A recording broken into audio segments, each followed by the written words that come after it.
안녕하세요. 행복씨앗입니다. 오늘도 시장을 정리하면서 하루를 마무리하는 시간을 가져볼 겁니다.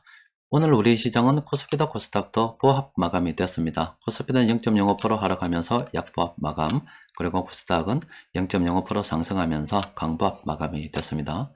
지금으로부터 약 2년 6개월 전 중국의 코로나 바이러스가 급격하게 퍼져나갈 때 세계 각국은 이 바이러스 확산을 막고자 사람들의 이동을 통제했습니다.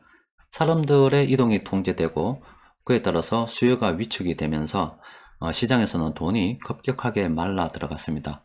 즉 돈이 잘 돌지 않는 유동성에 문제가 생기자 기업들의 위기가 또 불거지게 됐죠. 특히 미국 같은 경우 이 셰일가스 업체들 파산이 굉장히 문제시되는 우려가 되던 그런 상황이었는데, 이게 파산을 하게 되면 돈 빌려준 은행도 문제가 생기게 되는 거고, 또 연쇄적으로 다른 산업 전혀 관계가 없다 하더라도 다른 산업들까지 이 파산의 위기가 계속 겹쳐가면서 경제 시스템 전반이 무너질까 굉장히 두려워하던 시기가 있었어요. 이런 위기를 갖다가 해소하고자 연준에서는 돈을 엄청나게 많이 풀어버렸습니다. 그렇게 돈을 푼 게 미국에만 있는 게 아니라 전 세계 각국으로 달러가 수출되는 상황이 벌어지게 된 거죠. 지금은 돈이 빠져나가지만, 달러가 빠져나가지만, 그때는 전 세계 각국으로 달러가 유입됐다라고 보시면 됩니다. 지금 그 코로나 바이러스 이전 상황이라고 보면은 이런 식으로 어떤 국가가 있었습니다. 그런데 달러가 급격하게 늘어나가지고 그 나라에서 이런 식으로 달러가 막 들어오게 됐다 이 말이에요. 그럼 환율이 당연히 떨어지게 되겠죠.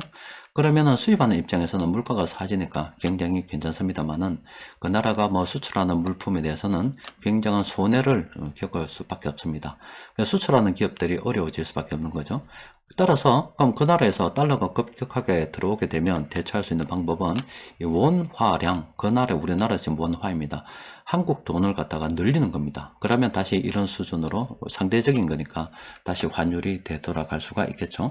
그래서 달러가 전 세계로 퍼져나갈 때 자연스럽게 전 세계 각국은 돈을 늘려서 이런 식으로 환율 균형을 맞춰왔다 이 말입니다.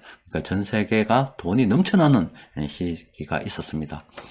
그런데 그런 시기를 지나서 이제는 미국에서 기준금리를 매우 가파르게 올리고 있습니다. 기준금리를 이렇게 가파르게 올리다 보니까 전 세계에서, 세계 각국에서 빠른 속도로 달러가 빠져나가게 되겠죠. 이런 식으로. 그러면 달러가 이렇게 있었단 말이에요. 달러가 들어왔었고, 또 그에 맞춰서 이렇게 자국의 돈도 늘려서 환율의 균형을 딱 맞춰 뒀는데, 지금은 미국에서 빠른 속도로 기준금리를 올리다 보니까 달러가 빠져나가서 이렇게 돼버린 거예요. 그렇게 되면 또 환율이 이렇게 굉장히 또 높아지게 되겠죠. 그러면 수출하는 입장에서는 괜찮은데 수입하는 입장에서는 굉장히 문제가 됩니다. 또 그리고 수입 물가 자체도 이만큼 높아지게 되잖아요. 그러면 연쇄적으로 다른 물가까지 높아지는 그런 상황이 돼버렸죠. 그러면은 다시 이렇게 줄어든 달러만큼 국내 돈도 줄여줘야 환율의 균형이 예전으로 다시 이렇게 돌아가게 되는 건데, 그런데 그 시차가 있습니다. 미국에서 달러의 양을 줄이면서 금리를 올릴 때는 미국 자국의 경제 사정을 생각을 하게 되는 거죠. 다른 나라 사정을 안 봐줍니다. 그런데 미국과 똑같은 속도로 자국의 이 돈을 갖다가 줄일 수 있다면 얼마나 좋겠습니까? 그런데 그게 예의치 않게 되는 거죠. 바로 여기서 문제가 생기기 시작하는 겁니다. 전 세계가 강달러로 몸살을 앓고 있다는 것은 달러가 급격하게 줄어드는데, 그러면 자국의 돈도 빠른 속도를 이렇게 맞춰서 줄여줘야 되는데 그게 안 되니까 문제가 생기고 있는 겁니다. 그런데 지금 그 달러가 줄어드는 그 속도에 대한 어떤 물음표가 생겨버리게 됐습니다. 이게 달러가 지금 금리를 빠르게 올리면서 달러가 주는 거라고 보면 일단 금리 인상입니다. 그럼 이 금리 인상한 시점과 그게 실제 실물 경제에 미치는 영향, 요 사이에는 어떤 시차가 있겠죠. 지금 우리가 달러를 갖다 기준금리를 이렇게 올리기 시작을 했는데, 지금 우리가 경험하는 시기는 여기다 이 말이에요. 그럼 지금 이 시기가 이때 금리를 올린 영향을 받고 있는 건지, 아니면 이때 금리를 올린 그 영향을 받고 있는 건지 알 수는 없다 이겁니다. 어쨌든 간에 그 시차라는 게 있기 때문에 이런 식으로 빠른 식으로 계속 금리를 올리게 되면은 지금 사실 이미 올린 것만 하더라도 충분하지 않을까 하는 이런 의문이 생기게 되는 거예요. 또 그리고 강달러로 인한 세계 곳곳에 문제가 생기기 시작했습니다. 이미 파산한 국가들도 있고요. 또 영국 같은 경우 최근 이게 아마 결정적인 영향이 된 것 같은데, 금리가 저렇게 빠르게 올라가게 되면은 이미 채권을 들고 있는 입장에서는 굉장히 유리하지만 채권 수요가 점점 줄어드는 문제가 발생하게 됩니다. 자, 이 금리 가만히 있으면은 더 높은 금리를 주고 어떻게 받을 수가 있는데 미리 지금 살 필요가 없는 겁니다. 금리가 계속 올라가는 그런 상황에서는. 그러면은 채권을 통해서 자금 조달을 하는 국가도, 또 그리고 채권을 통해서 자금 조달을 하는 기업들도 문제가 있을 수밖에 없습니다. 그렇기 때문에 계속 금리를 올리게 되면 미국 내에서도 문제가 되겠지만 미국 외 국가에서도 환율에 대한 문제도 있을 수도 있고, 이 채권 시장을 통해서 자금 조달에 대한 문제도 있을 수가 있습니다. 그러니까 파산이 늘어날 수 있다는 이야기입니다. 자, 이미 다른 나라 국가들 파산을 했는데 이제 서서히 그 여파가 우리나라에도 영향을 미치기 시작한 겁니다. 요거는 강원랜드 사태로 인해서 정부에서 이번에 50조를 갖다가 뭐 투입을 했니 많이 이런 이야기들이 나오고 있는데, 사실 뭐 그 강원랜드 개발자 2천억에 대한 이야기잖아요. 근데 이 2천억으로 발발된 그 PF 대출 이 사태가 지금 정부에서 50조를 투입할 지경으로 이르렀다는 것은 이미 이 시장 자체가 굉장히 불안했다 이 이야기입니다. 그런데 이게 하나의 어떤 촉매제 역할 같은 걸 했다는 거죠.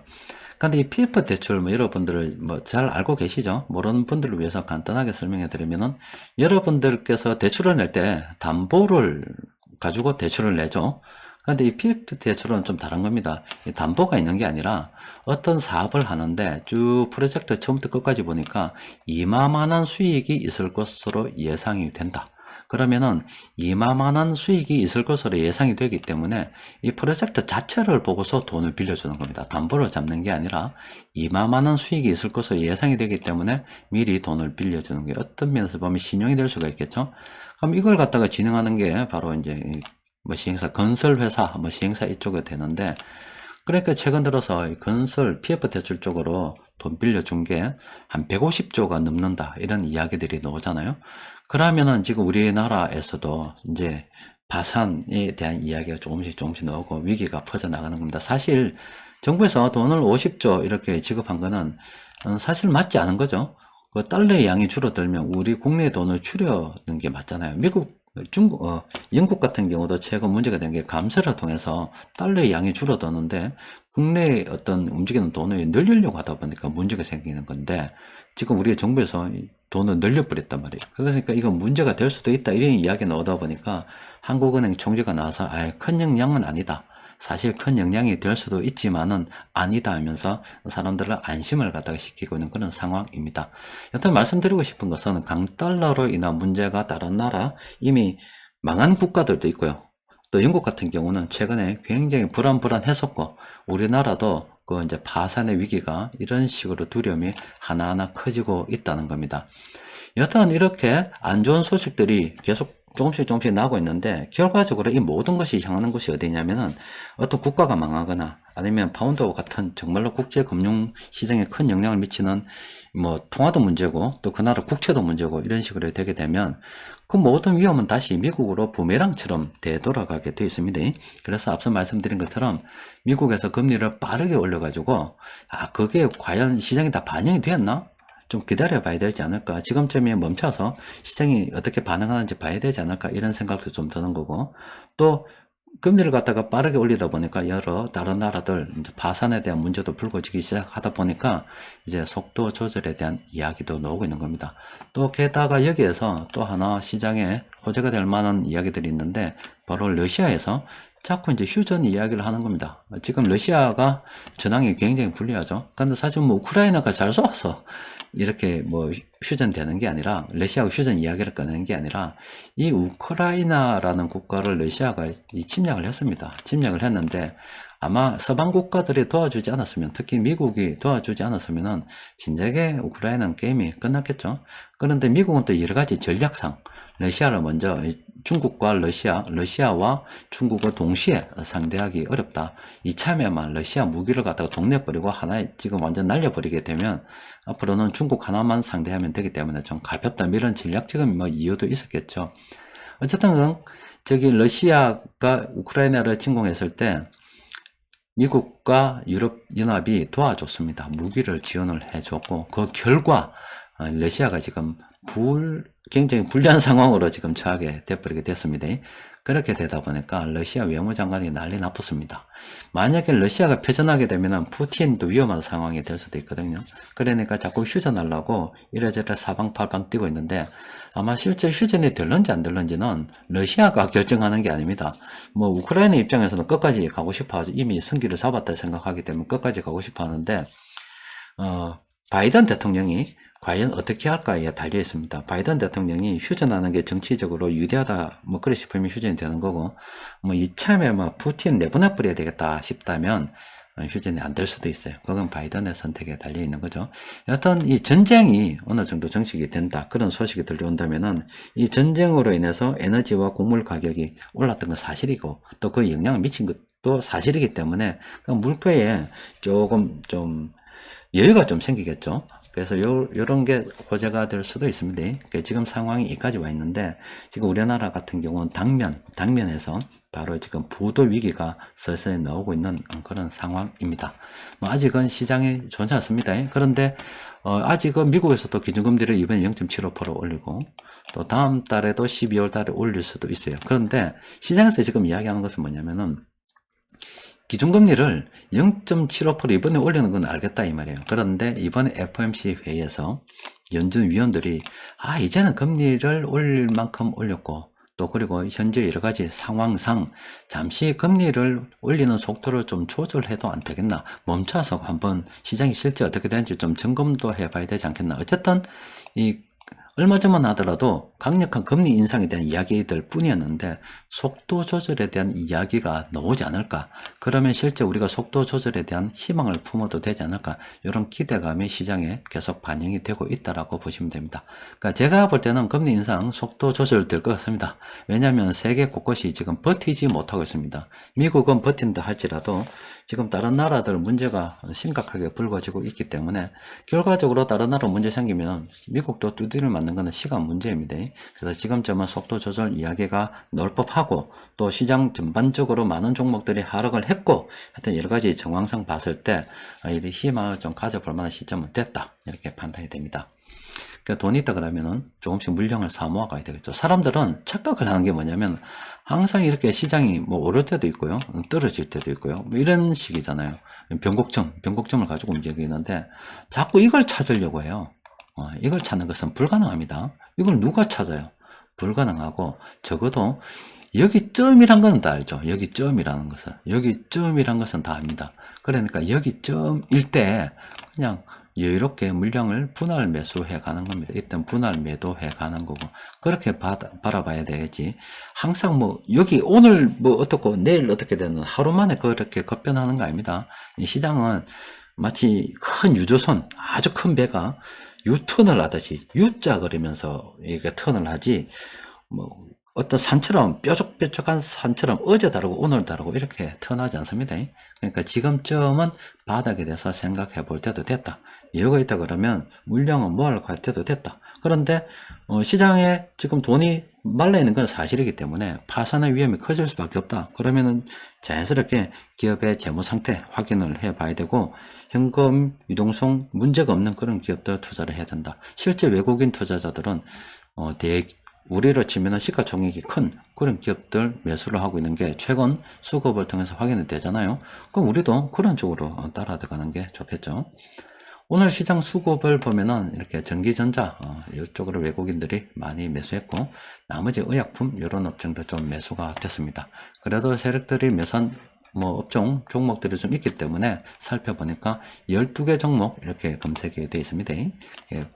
플래너를 통해서 살펴보니까 그 중에서 요 종목들은 좀 관심을 가져봐야 된다. 여기 지금 KTNG 같은 경우는 지금 아직은 참모들이 매수하고 있습니다만 지금은 좀 조심해야 되고, KTNG 빼고 나머지 종목들은 공부를 좀 해봐야 되겠죠. 그리고 변곡점 지표를 통해서 살펴보니까 최근에 엄청 많은 종목들이 이렇게 검색이 되고 있습니다. 오늘도 많은 종목들이 검색이 됐죠. 이 종목도 오늘 14개로 검색이 됐는데 최근 신호가 굉장히 많이 나왔던 그런 종목입니다. 이렇게 하락 반전 신호가 나올 때는요, 이때 무조건 조심해야 되겠죠. 이때 무조건 조심해야 되는 거고, 이런 신호들이 자꾸 모여서 나오면, 이거는 무조건 긍정적으로 봐야 되는 겁니다. 그러니까 이런 뭐 기술적인 어떤 여러 가지 분석 정보들 참고하라고 있는 겁니다. 참고하라고 있는 거기 때문에 참고를 좀 해볼 필요가 있겠죠. 하여튼 그동안 좀 고생이 많으셨어요. 코로나 바이러스가 처음에 이렇게 세상에 퍼지고, 뭐, 퍼지게 된 이유는 잘 모르겠습니다만, 어쨌든 퍼졌어요. 퍼지고, 여러 이유로 인해서 돈이 많이 늘었었고, 지금은 그 여러 이유로 인해서 돈이 이렇게 좀 줄어드는 그런 시기입니다. 그러면은 이 돈이 많이 늘었던 주체는 누가 있느냐? 정부에서 빚내서 돈을 늘렸고, 민간에서 지금 코로나 바이러스가 퍼졌을 때 민간 경제가 활발하게 돌아가지 않았잖아요. 그러면 돈을 늘린 주체는 이 정부에서 재정을 통해서 늘렸고, 은행에서 금리를 통해서 늘렸습니다. 그리고 채권을 매입하는 뭐 이런 단계를 통해서 기술적인 어떤 부분을 통해서 늘렸다 이 말이에요. 그런데 정부에서 지금 재정을 예전처럼 확정하기 어렵고, 이렇게 은행에서 금리를 갖다 인상해서 돈을 회수하려는 그런 마당이기 때문에 돈의 양이 전반적으로 줄어들고 있는 겁니다. 그럼 그 다음 수순은 뭐겠습니까? 돈의 양이 다시 늘어나겠죠. 그러니까 그 다음 타자는 누구냐? 정부도 아니고 은행도 아니고 그 다음 민간의 어떤 시간이 다가오게 되어 있습니다. 그래서 여러분들께 이 과도기라고 계속 말씀드렸다니까. 그래서 이 과도기도 지금 어디 끝인지는 몰라요. 이거는 제가 장담을 못 하겠습니다만은 이제 시작은 분명히 아닌 거잖아요.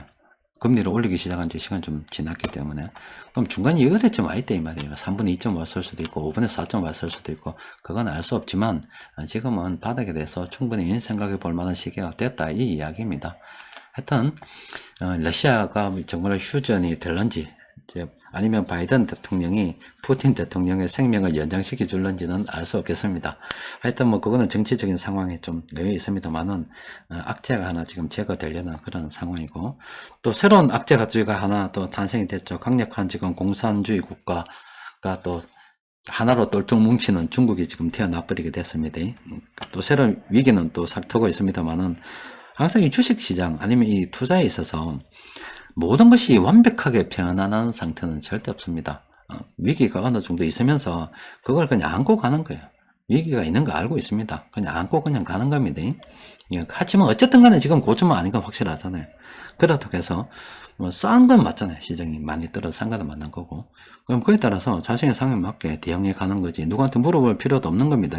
그러니까 자기가 이 현금이 없어 버텨야 된다 그러면 버텨야 되는 거고, 여유가 있다 그러면 발도 안 걸면 되는 거죠. 그런데 나는 여러 가지 어떤 이야기를 많이 듣고 참 했지만 나는 불안하다, 돈 못 쓰겠다, 그럼 들고 있었어요. 현금을 들고 있으면 되는 거고, 판단은 자기가 하는 겁니다. 자, 오늘은 여기까지 정리하도록 하겠습니다. 이상입니다.